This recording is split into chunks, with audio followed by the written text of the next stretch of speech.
जन्म श्री कृष्ण मुरारे भगत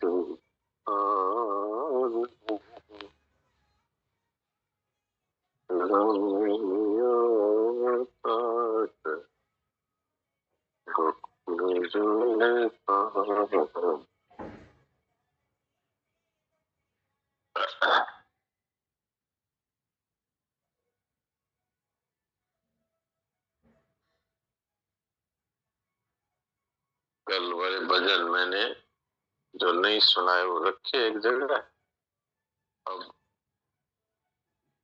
दिख नहीं रहा।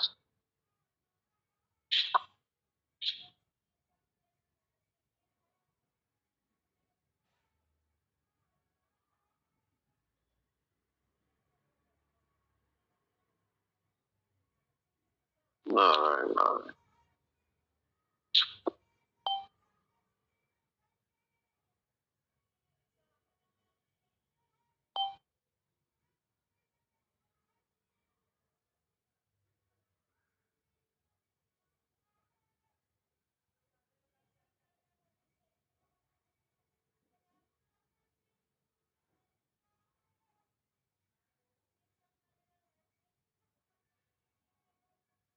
लगता है कुछ ज्यादा ही ठाया रख दिया, अब नहीं मिल रहा है। तो चलिए, जैसे ठाकुर की इच्छा। रामनारायण जी कहानी सुना दीजिए।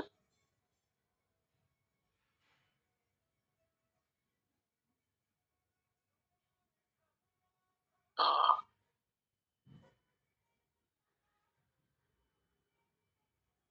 सुनाइए। प्रणाम महाराज। प्रणाम। गोविंद एक छोटी सी दुकान से अपना घर का खर्च चलाता था। न उसके पास जमा करने के लिए बचता था, न कमी पड़ती थी। उसे अचानक अपना जीवन निरर्थक लगने लगा। उसने सोचा कि मैंने जीवन में आखिर पाया क्या है। मेरे देखते ही देखते कई लोग लखपति हो गए। कोई मशहूर कलाकार बन गया, कोई बड़ा व्यापारी बन गया, परंतु मैं एक सामान्य आदमी बनकर रह गया। गोविंद के मन में बेहद हताशा की भावना आ गई। उसने अपने मन में कुछ संकल्प किया और जंगल की तरफ चल दिया। वह चाहता था कि कोई जंगली जानवर उसे अपना शिकार बना ले, ताकि इस निरर्थक जिंदगी से छुटकारा मिल जाए। मन ही मन कई प्रकार के बुरे ख्यालों में उलझा हुआ वह आगे बढ़ता ही जा रहा था। बढ़ने लगी, मगर जो मृत्यु का वर्ण करने चला उसे क्या ठंड लगे, क्या करे। वो अपनी मृत्यु की तलाश में भटक रहा था। गोविंद ने देखा कि बियाबान जंगल में घने बरगद के नीचे कोई बैठा है। उस उत्सुक सा अवश्य वह नजदीक गया। देखा महात्मा जी बैठे हैं। गोविंद के आश्चर्य का ठिकाना नहीं रहा। महात्मा जी के पास गया, उन्हें प्रणाम करते हुए उनसे पूछा, महाराज इस खतरनाक जंगल में आप क्या कर रहे हो? जंगल के बाहर गांव है, वहां क्यों नहीं भजन करते? महात्मा जी मुस्कुराए बोले कि हम साधु तो एकांत ही खोजते हैं। ये सवाल तो मुझे तुमसे पूछना चाहिए कि इस तुम जंगल में पग पग और मौत घूम रही है। यहाँ तुम क्यों आए हो? तुम्हें कोई कष्ट हो तो बताओ। मानो गोविंद की दुखती रग पर हाथ रख दिया गया। वह फगों पर रो पड़ा। उसने रोते रोते अपने मन का दर्द महात्मा जी को बता दिया। महात्मा जी ने उसकी पूरी बात ध्यानपूर्वक सुनी, फिर बोले, अच्छा गोविंद, तुम ये सोचकर दुखी हो कि जीवन में कुछ साध नहीं पाए। सचमुच हर इंसान को ऐसा सोचना चाहिए। वह इंसान ही क्या जो जीवन में कोई उल्लेखनीय काम न कर पाए। परंतु मुझे ये तो बताओ कि तुमने क्या साधना चाहा था, क्या प्राप्त करना चाहा था? महात्मा जी के इस प्रश्न में गोविंद बुरी तरह अचकिता गया। बोला, जी ये तो मैंने सोचा ही नहीं। महात्मा जी बोले, तुमने तीर का निशाना तो निर्धारित नहीं किया, लक्ष्य भेद नहीं कर पाने का दुख कैसा है? जब तुमने अपना लक्ष्य निर्धारित नहीं किया तो क्या प्राप्त करना चाहते हो बताओ? जाओ, पहले अपना एक लक्ष्य बनाओ, फिर उसे प्राप्त करने की बात सोचना। महात्मा जी की बात सुनकर गोविंद की आंखें खुल गई। उसने जीवन को त्यागने का निर्णय त्याग दिया। अब उसे जिंदगी जीनी थी, वह भी एक लक्ष्य की प्राप्ति के लिए। लक्ष्य प्राप्ति के लिए हम सबका एक लक्ष्य होना आवश्यक है। कोई लेख पढ़ना हो तो मैं पढ़ दूंगा सर। किसी की जगह सेठ जी का लेख भी है मेरे पास एक बहुत अच्छा। अच्छा सुनाइए, फिर सेठ जी का लेख सुनाइए। आज तो अभी तक दिखते नहीं है देवकी जी तो। आप भी कोई सेठ जी का लेख पढ़ दीजिए। चलिए। हाँ सर। एक राजा थे, उनके पास एक बड़े विद्वान पंडित आया करते थे। वे प्रतिदिन राजा को कथा सुनाते थे। उनको कथा सुनाते वर्षों बीत गए। राजा साहब ने पंडित जी को एक दिन कहा कि महाराज आपको रोज कथा सुनाते हुए कई वर्ष बीत गए। जैसी कथा आज सुनाई है वैसी रोज सुनाते हो, प्रतिदिन सुनाते हैं। सुनाते सुनाते आप बूढ़े हो गए और मैं भी बूढ़ा हो गया, किंतु मैं कई वर्ष पहले जैसा था वैसा ही आज भी हूँ। आपकी कथा के निमित्त साल भर में 3-4 हजार रुपए लग जाते हैं। वह खजाने में घाटा ही पड़ता है। 4,000 रुपए प्रति साल खर्चा मेरा बेकार में होता है। उसका कुछ तो लाभ होना चाहिए। आपका तो मेरा दोनों दोनों का समय आपका मेरा नष्ट होता है और रुपया भी खर्च होता है। इसका उपाय बताइए, सुधार क्यों नहीं हो रहा है मेरे में? जबकि आपकी बातें मैं सुनता हूँ, आप वैराग्य की, भक्ति की, ज्ञान की बातें करते हैं, किंतु आपकी बातों को सुनकर न तो मैं भक्त बना, न ज्ञानी बना, न सदाचारी बना। आप इसका उत्तर 1 महीने के अंदर दे देना। 1 महीने के अंदर इसका उत्तर नहीं मिलेगा तो कथा बंद कर दी जाएगी और आपका वेतन भी बंद हो जाएगा। आपको अपनी जीविका का दूसरा रास्ता देखना पड़ेगा। यह सुनकर पंडित जी की होश गुम हो गई। पंडित जी विचार करने लगे, मैं इसका क्या जवाब दूं? पंडित जी इसी चिंता में मग्न हुए जा रहे थे कि रास्ते में उनको एक सच्चे महात्मा मिल गए। वे बड़े विरक्त और त्यागी थे। उनके चित्त में बड़ा वैराग्य था। वे वास्तव में बड़े उच्च कोटि के महापुरुष थे। पंडित जी का चेहरा देखकर उन्होंने उनसे पूछ लिया कि बात क्या है। पंडित जी बोले, बात यह कि 1 महीने के बाद हमारी रोजी जीविका बंद हो जाएगी। महात्मा ने पूछा क्यों? उन्होंने बताया कि राजा ने मुझसे प्रश्न पूछा और उसका मेरे पास कोई उत्तर नहीं मिला। प्रश्न ये है, आप ज्ञान वैराग्य भक्ति की बातें तो कहते हो और आपकी बातों को मैं सुनता भी हूँ, किंतु मुझमें न तो रति और वैराग्य हुआ, न ज्ञान न भक्ति हुई। इसका उत्तर दो, नहीं तो खर्चा बंद। महात्मा बोले, इसके लिए आप क्यों चिंता करते हो? इसका उत्तर तो मैं दे दूंगा। पंडित जी बोले, आपके उत्तर देने से तो हमारा नुकसान होगा, यानी हीनता आएगी कि इसका उत्तर पंडित जी नहीं दे सके। महात्मा ने कहा, नहीं, आपकी हीनता नहीं होगी। आप राजा साहब से कह देना कि तो बहुत मामूली बात है, इसका उत्तर तो हमारे शिष्य भी दे देगा और मैं आपका शिष्य बन जाऊंगा। जब मैं आपका शिष्य बन दूंगा तब तो आपका कोई नुकसान नहीं होगा। पंडित जी बोले, तब तो नहीं होगा। पंडित जी महाराज दूसरे दिन गए। राजा ने फिर पूछा कि महाराज आपने इस विषय का उत्तर तैयार किया? पंडित जी बोले, महाराज इसका उत्तर तो मामूली बात है, वो तो मेरा चेला ही ले लेगा। हमारे ऐसे बहुत से शिष्य हैं। राजा बोले, मुझे क्या, आप जवाब दो, चाहे आपका शिष्य दे, और मुझे मेरे प्रश्न का उत्तर मिलना चाहिए। कल आप अपने शिष्य को लाइएगा। दूसरे दिन पंडित जी महात्मा बोले, वे उनके शिष्य बनकर चले गए। राजा ने पूछा, आप इनके शिष्य हो? महात्मा बोले, हाँ महाराज। राजा ने कहा कि हमारा प्रश्न आपको मालूम है? महात्मा बोले, हाँ मालूम है। आपका प्रश्न यही है कि आपको ज्ञान वैराग्य भक्ति की बातें सुनते हुए करीब 20 वर्ष बीत गए, किंतु उसका असर आप पर क्यों नहीं हुआ? राजा ने कहा, ठीक यही बात है। उन्होंने कहा, इसका उत्तर तो मैं तब दूंगा जब आप अपनी राज्य की सारी शक्ति और अधिकार 2 घड़ी के लिए मुझे दोगे। राजा ने कहा कि ठीक है, और सब कर्मचारियों को बुलाकर कह दिया कि मैं अपने राज्य का अधिकार 2 घड़ी के लिए इनको देता हूँ, तो जैसा कहे वैसा तुम लोग करना। राजगद्दी पर बैठकर महात्मा ने हुक्म दिया कि पंडित जी को रस्सी से बांध दो। उन्होंने उनको बांध दिया। फिर आज्ञा दी कि दूसरी रस्सी लाकर इस राजा को भी बांध दो।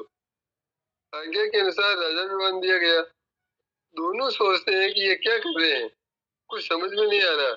अब महात्मा पंडित जी से कहते हैं, पंडित जी आपने राजा साहब को इतने दिन कथा सुनाई, उनसे कहिए कि मैं तकलीफ पा रहा हूँ, मेरी रस्सी खुलवा दो। पंडित जी ने राजा साहब से कहा, मेरी रस्सी खुलवा दो। राजा ने कहा कि मैं कैसे खुलवाऊं? पंडित जी बोले, तो आप खोल दो। राजा ने कहा कि मैं तो खुद बंधा हुआ हूँ, मैं कैसे खोल दूं? फिर बोले, किसी प्रकार खुलवा दो। राजा ने कहा मेरा हुक्म नहीं चलता, न तो मेरा हुक्म चलता है न मेरे हाथ खुले हुए हैं। महात्मा ने राजा साहब से कहा कि आपने इतने वर्षों तक पंडित जी से कथा सुनी, पंडित जी से कहें कि आप मुझे खोल दो। पंडित जी ने कहा कि मैं खुद बंधा हुआ हूँ। अब राजा साहब से महात्मा जी पूछते हैं कि आपके प्रश्न का उत्तर मिला कि नहीं मिला। राजा ने कहा मैं समझा ही नहीं। पूछा अभी भी नहीं समझे क्या? अरे आप स्वयं बंधे हुए हो तो दूसरे को खोल सकते हो क्या? अपने खुद को ही नहीं खोल सकते तो फिर दूसरे को कैसे खोलोगे? हाँ बात तो सही है। पंडित जी ने कहा कि आप इसका मतलब समझे, आप बंधे हुए दूसरे को खोल सकते हैं। बोले नहीं मैं खोल सकता। तब बोले महाराज बात यह है कि ये पंडित जी कथा तो आपको रोज सुनाते हैं, किंतु ये खुद खुद बंधे हुए हैं, ये खुद संसार के बंधन में बंधे हुए हैं। आप इनसे मुक्ति चाहते हो?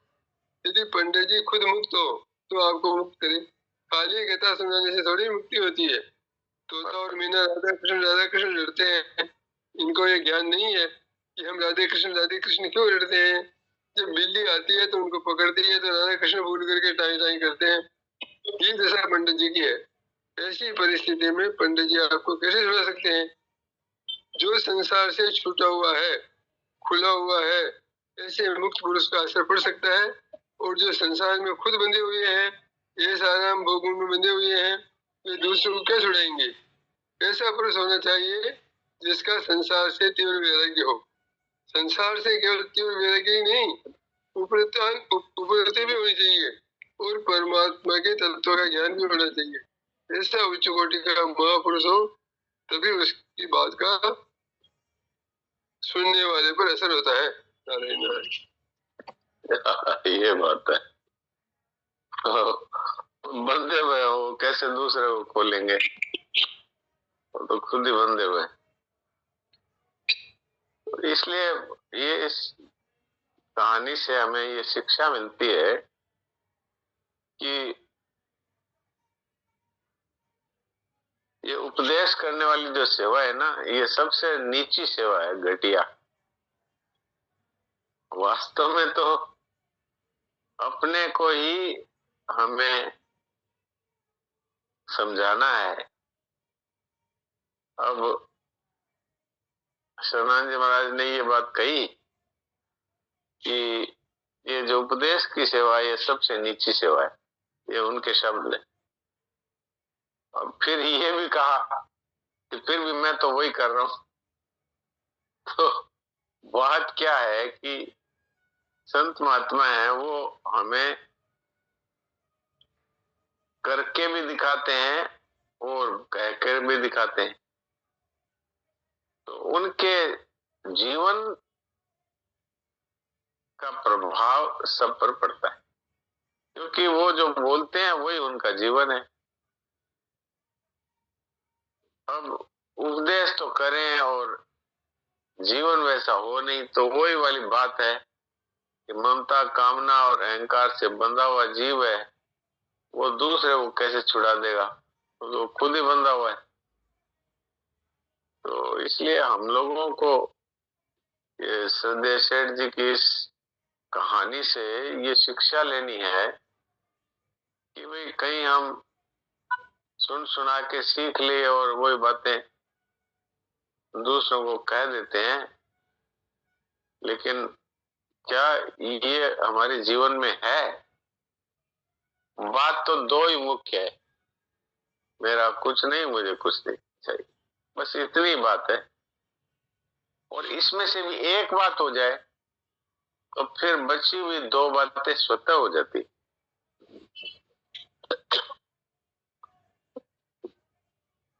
शरणाजी महाराज तीन बात कहते थे, मेरा कुछ नहीं, मुझे कुछ नहीं चाहिए और मैं कुछ नहीं। कोई भी एक बात यदि हम अपने जीवन में स्वीकार कर लें तो बाकी दो बातें स्वतः हो जाएगी। और इसमें भी ये तो मेरा कुछ नहीं, ये तो बहुत ही सरल बात है। सरल कैसे है कि हम जन्मे थे तो साथ लाए नहीं, मरेंगे तो साथ ले जा सकेंगे नहीं। तो ये किसी ने दिया है और वो जब चाहे तब ले लेता है। तो जिसने दिया है उसका मान करके इसका उपयोग करो, अच्छा से अच्छा सेवा में उपयोग करो। शरीर भी दिया है, शरीर की भी सेवा करो, शरीर के द्वारा दूसरों की भी सेवा करो। बुद्धि दी है, उसके द्वारा संसार के लिए अच्छी बात सोचो। और जितने भी शरीर के अंग दिए हैं उनके द्वारा संसार की सेवा करें। परमात्मा की वस्तु समझ करके उसका अच्छा से अच्छा उपयोग करें, तो ममता रहित हो सकते हैं। और ये बात साफ ही है कि आप चाहे कितना मेरा मेरा कहते रहो तो वो तो बिछड़ जाता है।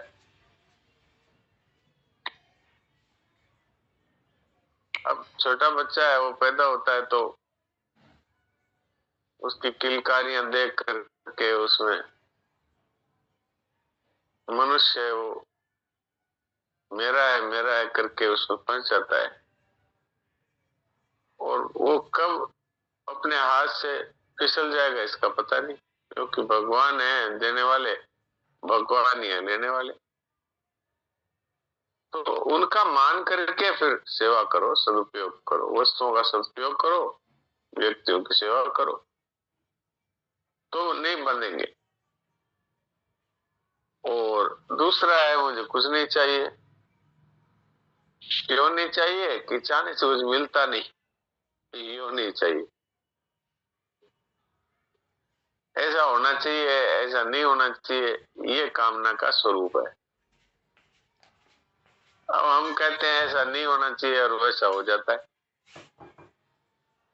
तो इससे सिद्ध हो गया कि हमारे चाहने का कोई फायदा ही नहीं है, और नुकसान कितना बड़ा है कि दुख होता है, रोना पड़ता है।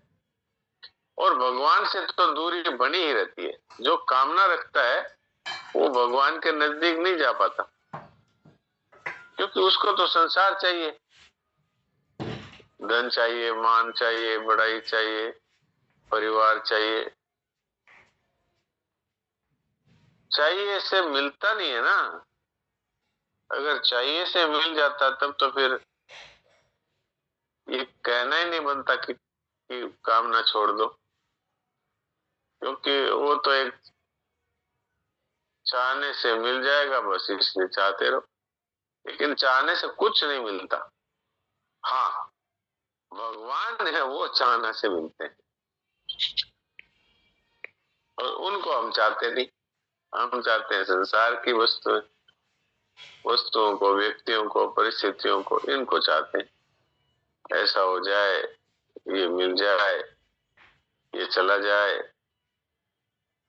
बीमारी को कोई नहीं चाहता, बीमारी आ जाती है। मृत्यु को कोई नहीं चाहता, मृत्यु आ जाती है। तो इससे सिद्ध क्या हुआ कि चाहना है ये केवल बंधन के सिवाय और कोई काम की नहीं है। चाहना मत करो, कर्तव्य पालन करते रहो। भगवान ने हमें जो कुछ दिया है उसका सदुपयोग करो, वस्तुओं का सदुपयोग करो, व्यक्तियों की सेवा करो। कुछ नहीं होता है तो चुपचाप रहो, कुछ मत करो, तो वो भी मोक्ष सत्संग होकर के आत्मा में स्थिति होगी। तो इसलिए संतों के वचनों के अनुसार अपना जीवन अगर हम बना लें तो फिर किसी शास्त्र की भी जरूरत नहीं। संतों के वचन है वो शास्त्री है। हर आदमी पूरे शास्त्र पढ़ भी नहीं सकता। संतों ने तो सार बात निकाल करके हमको दे दी। न जाने कितने बड़े बड़े ग्रंथों का अध्ययन किया है, और हमारे लिए तो उसमें से चुन करके जो आवश्यक बात है वो कह दी संतों ने। तो अब हमें तो बना बनाया भोजन मिला है, उसको पाना ही है बस। आज भी मेरे को एक सनान जी महाराज का एक बहुत ही मार्मिक छोटा सा प्रवचन मिला था जो मुझे मनीषा बहन ने भेजा। मैंने उसको सत्संग ग्रुप में डाला। सभी को उसको बड़े ध्यान से पढ़ना चाहिए। उसमें बहुत ही सरल तरीके से मनुष्य जीवन कैसे सफल हो जाए उसकी साधना बताई गई है। तो संतों के वचनों को जीवन में स्वीकार करना यही सत्संग है। जो हम बातें कर रहे हैं ये तो सत्य चर्चा है, ये भी अच्छा है, ये भी सहायक है। राजा ने 20 वर्ष सत्संग सुनी, ऐसे हम लोगों में भी कई है जिन्होंने 20-20, 30-30 वर्ष सत्संग सुनी है। तो हमारे जीवन में परिवर्तन कितना हुआ इसका अध्ययन करें, और अगर कम हुआ है तो क्यों कम हुआ भाई? क्योंकि हमें तो जीवन मुक्त महापुरुष मिले हैं, उनको तो जीवन मुक्त पुरुष नहीं मिले। जैसे राजा थे वैसे पंडित जी थे। पंडित जी कथा करते थे भाई अपने रोजी रोटी चलती रहे इसके लिए, और राजा सुनते थे इसलिए कि भाई उस कान में पड़ेगा तो कुछ जीवन सुधरेगा। तो जीवन में उतारने की जो ललक है वो जब तक नहीं होती तब तक सुनी हुई बातें मनुष्य के काम में नहीं आती।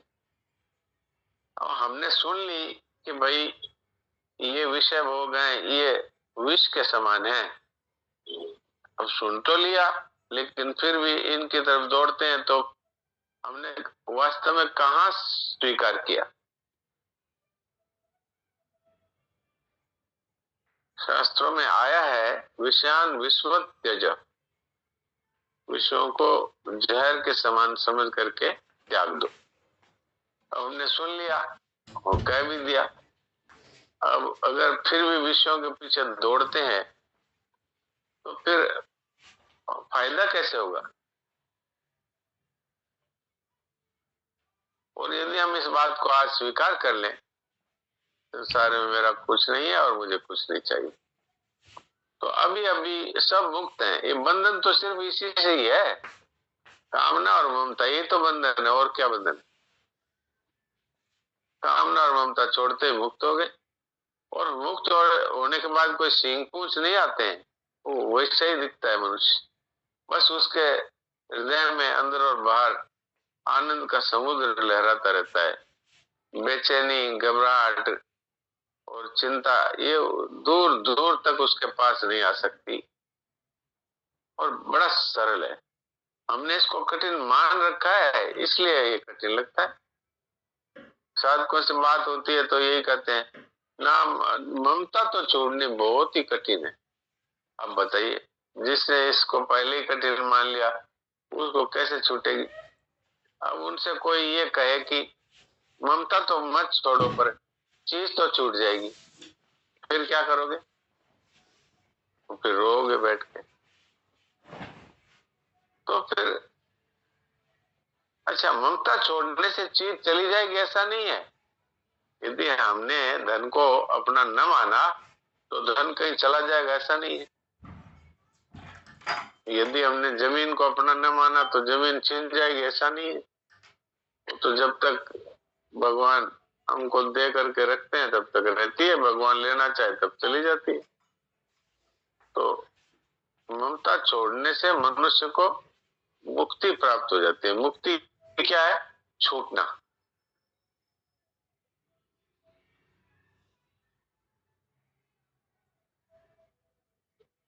तो भाई देखिए, इस विषय में किसी का कोई प्रश्न हो तो प्रश्न करें। अब तो लगभग 2 मिनट का समय रहा है। देवकी जी तो आज आए नहीं, लगता है उनका स्वास्थ्य सही नहीं होगा। शिव भगवान जी से पूछते हैं। राम राम जी सा। राम राम जी सा, आपने कल बताया था सन्नानंद जी महाराज जी का शरीर पूरा हुआ था हाँ हाँ, मोक्षदार को। हाँ। कल भी एक महान संत का शरीर पूरा हुआ है। अच्छा, किसका? वो थे नर्मदा नदी पर थे सियाराम बाबा 110 साल के। हाँ हाँ हाँ हाँ, मैंने भी देखा उनके लिए, उनके मुंह पर ऑक्सीजन मास्क लगा हुआ है, मेरे को दिखाया है। हाँ, तो ऐसा है, तो ठाकुर है, जिसको चाहे मनुष्य को उद्धार के लिए संतों को यहाँ छोड़ते हैं, और जब उनका काम पूरा हो जाता है तो आ जाओ। अब उनका तो संसार में रहना हम लोगों के लिए बहुत ही संजीवनी है, लेकिन ठाकुर जब तक चाहते हैं तब तक रहते हैं। और ठाकुर का तो, ये लोग भी ठाकुर का है, वो लोग भी ठाकुर का है, उनके लिए तो, जो संतों के लिए भी है। जैसे कोई किसी योग्य व्यक्ति का इस डिपार्टमेंट से उस डिपार्टमेंट में बदली कर देते हैं, ट्रांसफर कर देते हैं, ऐसे ही है। वो तो यहाँ पर भी भगवान के दरबार में थे, और वहां जाकर के भगवान के दरबार में रहना है उनको। तो मोक्षदा एकादशी के दिन उन्होंने शरीर छोड़ा है, तो देखिए संतों की कितनी एक महिमा है। ये ऐसे संजोग बनाने से नहीं बनते हैं, ये सब भगवान अपने भक्तों की महिमा जनाने के लिए ये सब हमें दिखाते हैं। तो ठीक है, सबसे राम राम। सब लोग थोड़ी देर के लिए अचिंत्य हो जाएं, समय तो पूरा होने वाला है।